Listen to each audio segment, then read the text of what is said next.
مشہور واقعہ ہے، صحابی کا واقعہ.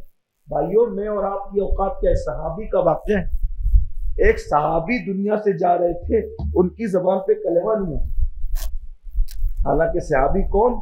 جس نے حضور کو دیکھا.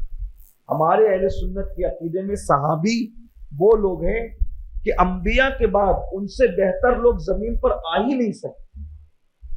لیکن ایک صحابی حضرت علقمہ، ان کی زبان پہ کلمہ نہیں آ رہا تھا. جب اللہ کے رسول آئے، میں پورا واقعہ نہیں بولتا، صرف اشارہ دیتا ہوں، اللہ کے رسول آئے تو صحابہ نے کہا حضور ان کی زبان پہ کلمہ نہیں آ رہا ہے. تو آقا نے فرمایا ان کی امی حیات ہے؟ کہاں ہے؟ کہا بلاؤ ان کی امی کو. تو ان کی امی آئی تو کہا کہ کیا تم ان سے راضی ہو؟ کہا نہیں یار، میں اس سے ناراض ہوں. انہوں نے ناراض کیا نہیں تھا، لیکن ان کی امی ناراض. صحابی لوگ ایسے تھوڑی ہے کہ ماں کا دل دکھائیں. لاشعوری طور پر ان کی امی ناراض ہو گئی تھی، ان کو پتا بھی نہیں چلا، لیکن اس پر بھی ان کی زبان پہ کلمہ نہیں آیا. اللہ کے رسول نے کہا کہ اس کو معاف کر دو. تو حضور آپ کی بات سراخوں پر ہے، لیکن میرا دل ایسا دکھ گیا ہے میں معاف نہیں کر سکتا. کیوں دکھ گیا دل؟ ان کو پتا بھی نہیں چلا ہوگا، کیونکہ صحابی لوگ تو بہت ولی لوگ سے بھی بڑے لوگ ہیں نا صحابی. وہ کیوں ماں کا دل دکھائیں گے؟ بس لیکن ماں کی دل دکھ گیا. کبھی کبھی ایسا ہوتا ہے کسی کا دل دکھ جاتا ہے، ہمیں خبر بھی نہیں ہوتی، پتا بھی نہیں چلتا.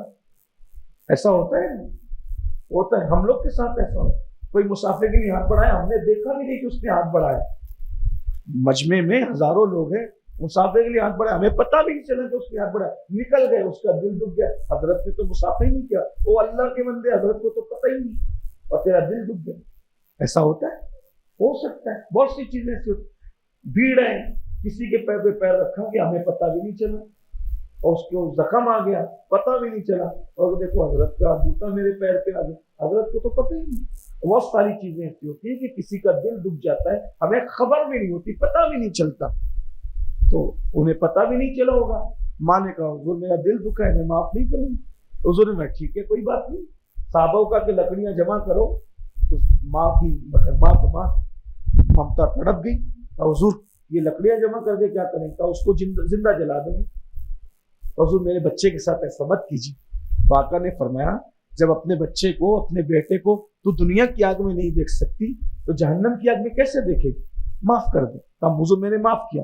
ادھر انہوں نے معاف کیا، ادھر ان کی زبان پہ کلمہ جاری ہو. یہ ماں ہے. اس لیے اللہ کے بندو، ماں باپ کی دعا لو، ان کی خدمت کرو، ان کو بادشاہوں کی طرح رکھو گے، عزت دو، انشاءاللہ سکھی رہو. جس کے دامن میں ماں باپ کی دعا ہے اس سے بڑا مالدار کوئی نہیں. ماں باپ کی دعا انسان کو اللہ کا ولی بھی بنا.